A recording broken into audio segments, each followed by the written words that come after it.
അല്ല, ഞാൻ പറഞ്ഞല്ലോ ചില സ്ഥലങ്ങളിൽ ഈ പറയുന്ന കണക്കല്ല എൻ്റെ അടുത്തുള്ളത്.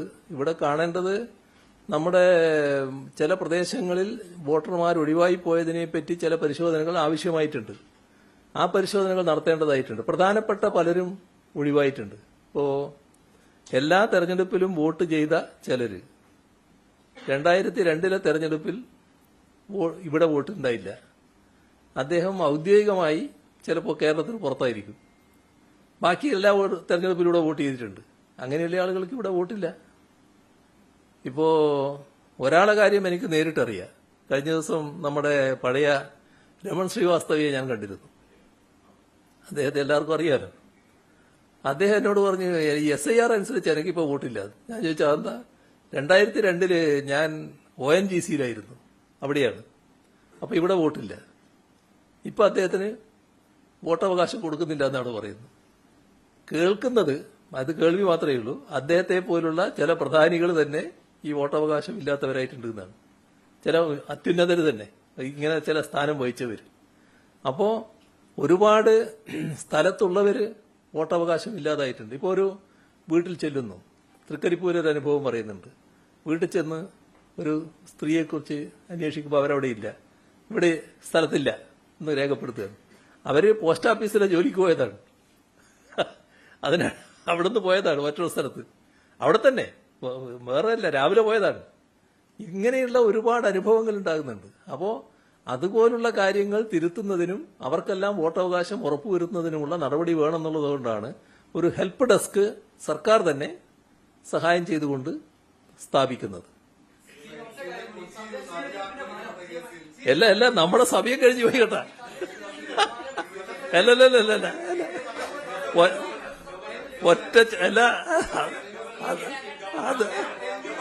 ഒറ്റ ചോദ്യം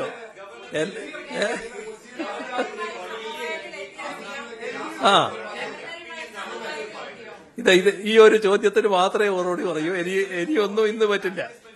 ഈ എല്ലാ അഡ്ജസ്റ്റ്മെന്റിനെ പറ്റി പറഞ്ഞതുകൊണ്ട് അതിനെപ്പറ്റി മാത്രം ഒരു ഉത്തരം പറയാ. ബാക്കി എല്ലാ കാര്യങ്ങളും നമുക്ക് മാറ്റിവെക്കാം, പിന്നീട് പറയാം. ഇത് ഞാൻ പറയാം.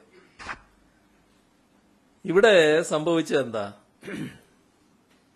ഇതുമായി ബന്ധപ്പെട്ട് സുപ്രീം കോടതി വരെ പോയതാണ്, കേസ് നടക്കുകയാണ്. അപ്പോ ഞങ്ങളെല്ലാ ഘട്ടത്തിലും ഇത്തരം കാര്യങ്ങൾ സമവായത്തിൽ തീരണം എന്നുള്ള അഭിപ്രായക്കാർ തന്നെയാണ്.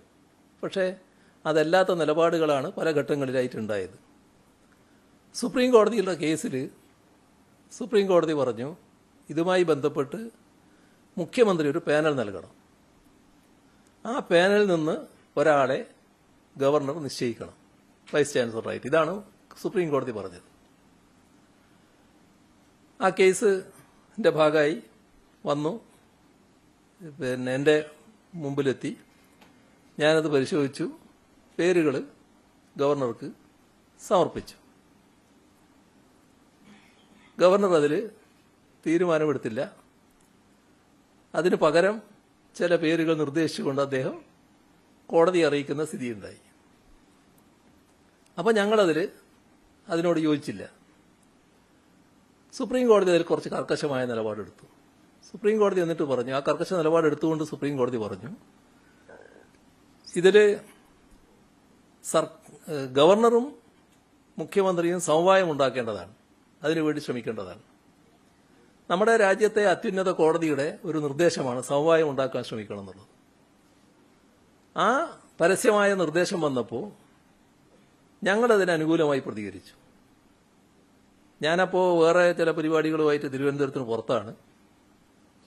ഇവിടെ എനിക്ക് വേണ്ടി, ഗവൺമെന്റിന് വേണ്ടി ഉന്നത വിദ്യാഭ്യാസ മന്ത്രിയും നിയമമന്ത്രിയും കൂടി ഗവർണറെ കാണുക.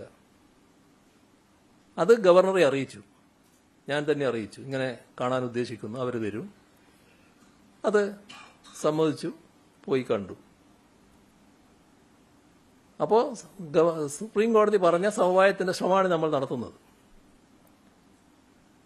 ആ ശ്രമത്തിന് ആ ഘട്ടത്തിൽ അനുകൂല പ്രതികരണം ഗവർണറുടെ ഭാഗത്തുനിന്നുണ്ടായില്ല. അതിന്റെ ചർച്ചയുടെ വിശദാംശങ്ങളിലേക്ക് ഞാനിപ്പോൾ പോകുന്നില്ല. ഏതായാലും അന്ന് യോജിപ്പുണ്ടായില്ല. അത് പിരിഞ്ഞ കാര്യം ഞങ്ങൾ സ്വാഭാവികമായിട്ടും ഞങ്ങൾക്ക് വേണ്ടി ഹാജരാകുന്ന അഡ്വക്കേറ്റിനെ അറിയിക്കുമല്ലോ. അത് സുപ്രീം കോടതിയുടെ മുന്നിലേക്കും എത്തുമല്ലോ. അപ്പോൾ സുപ്രീം കോടതി നിർദ്ദേശിച്ചനുസരിച്ചിട്ടുള്ള പരിശോധന ഈ കമ്മിറ്റി നടത്താനിരിക്കുകയാണ്. ഒരു ദിവസം രാവിലെ 2 തവണ ഗവർണർ എന്നെ വിളിക്കുകയാണ്. ഞാൻ കുളിക്കുന്ന സമയം അതുകൊണ്ട് ഫോൺ എടുക്കാൻ പറ്റുന്നില്ല. പക്ഷേ 1 തവണയല്ല 2 തവണ അദ്ദേഹം വിളിച്ചു. അത് കഴിഞ്ഞതിന് ശേഷം വീട്ടിൽ നിന്ന് പറഞ്ഞു ഇങ്ങനെ വിളിച്ചിരുന്നു എന്ന് പറഞ്ഞു. ഞാൻ അദ്ദേഹത്തെ അപ്പം തന്നെ തിരിച്ചു വിളിച്ചു. അപ്പോൾ അദ്ദേഹം പറഞ്ഞു നമുക്ക് സംസാരിക്കേണ്ടതുണ്ട്, യൂണിവേഴ്സിറ്റി VCയുമായി ബന്ധപ്പെട്ട വിഷയത്തിൽ നിങ്ങളുമായിട്ട് എനിക്ക് സംസാരിക്കാനുണ്ട് എന്ന് പറഞ്ഞു. അപ്പോൾ ഗവർണർ അങ്ങനെ ഒരു ആവശ്യം ഉന്നയിക്കുമ്പോൾ ഞാനൊരു മുട്ടാപ്പോക്ക് നയം സ്വീകരിക്കുന്നത് ശരിയാണോ? അങ്ങനെ നയം സ്വീകരിച്ചാൽ നിങ്ങൾ തന്നെ എന്താ എന്നോട് ചോദിക്കുക, എന്താ നിങ്ങൾ അങ്ങനെ ഒരു നിലപാടെടുത്തതെന്നല്ലേ ചോദിക്കുക? ആരും അതല്ലേ ചോദിക്കുക? അപ്പം ഞാൻ ഉടനെ പറഞ്ഞു ഞാൻ വരാൻ തയ്യാറാണ്, പക്ഷേ ഉച്ചയ്ക്ക് മുമ്പ് എനിക്ക് ഒരു പരിപാടിയുണ്ട്. ഉച്ചയ്ക്ക് മുൻപ് എനിക്കും പരിപാടിയുണ്ട്, ഉച്ചയ്ക്ക് ശേഷം കണ്ടാൽ മതി എന്ന് പറഞ്ഞു. അങ്ങനെ ഉച്ചയ്ക്ക് ശേഷം ഞാൻ പോയി കണ്ടപ്പോൾ അദ്ദേഹം ഒരു സമവായ നിർദ്ദേശം വെച്ചു. അത് നിർദ്ദേശം വന്നപ്പോൾ സമവായത്തിന് അദ്ദേഹം തയ്യാറാണെന്നുള്ള നിലയാണ് വന്നത്. നേരത്തെയുള്ള നിലപാടിൽ നിന്നൊരു മാറ്റമാണത്. നമ്മൾ കണ്ടത് നമ്മുടെ യൂണിവേഴ്സിറ്റികളുമായി ബന്ധപ്പെട്ട് യൂണിവേഴ്സിറ്റികളെ ഒരു സംഘർഷ മേഖലയല്ലാത്ത സ്ഥലമായി കാണാൻ വേണ്ടി ആഗ്രഹിക്കുന്ന കേരളത്തിലെ മഹാഭൂരിപക്ഷം ആളുകളുണ്ട്. പഠിക്കുന്ന കുട്ടികളും രക്ഷിതാക്കളും മാത്രമല്ല, യൂണിവേഴ്സിറ്റികളെ സ്നേഹിക്കുന്ന മഹാഭൂരിപക്ഷം ആളുകളും അങ്ങനെയൊരു സംഘർഷ മേഖലയല്ലാത്ത യൂണിവേഴ്സിറ്റികളെയാണ് അവർ കാണുന്നത്. ഇപ്പോൾ ഒരു യൂണിവേഴ്സിറ്റികളിലെ സംഘർഷം കുറേ കാലമായി തുടരുകയാണ്. വല്ലാത്ത അന്തരീക്ഷമാണ് നിലനിൽക്കുന്നത്. ആ അന്തരീക്ഷം തൽക്കാലം അവസാനിപ്പിക്കാനും ഒരു ശാന്തമായ അന്തരീക്ഷം കൊണ്ടുവരാനും സാധിക്കുമെങ്കിൽ അതല്ലേ നല്ലത് എന്നാണ് പെട്ടെന്ന് തന്നെ ആലോചന പോയത്. പക്ഷെ അദ്ദേഹം പറഞ്ഞപ്പോൾ ഞാൻ പെട്ടെന്ന് മറുപടി പറയാൻ പറ്റിയില്ല. ഞാൻ പറഞ്ഞു നമ്മളെ കയ്യിൽ നിന്ന് പോയില്ലേ, ഇപ്പോൾ സുപ്രീം കോടതിയുടെ കയ്യിലല്ലേ. അപ്പോൾ സുപ്രീം കോടതിയുടെ കയ്യിലിരിക്കുന്ന കാര്യത്തിൽ നമുക്കൊരു നിലപാടെടുക്കാൻ പറ്റുമോ? ഞാനതൊന്ന് അഡ്വക്കേറ്റ് ജനറലുമായിട്ട് അന്വേഷിച്ച് പറയാം. അഡ്വക്കേറ്റ് ജനറലുമായി ഡിസ്കസ് ചെയ്തതിന് ശേഷം ഗവർണറുടെ അടുത്ത് ഞാൻ വരാം. അത് സാധിക്കുന്നതാണെങ്കിൽ അത് ആലോചിക്കാം. അതിനുശേഷം എൻ്റെ പ്രതികരണം പറയാമെന്ന് പറഞ്ഞു. ഇതെല്ലാം എൻ്റെ മനസ്സിലുണ്ട്. അതെല്ലാം വെച്ചുകൊണ്ട് അഡ്വക്കേറ്റ് ജനറലുമായിട്ട് ഡിസ്കസ് ചെയ്തു.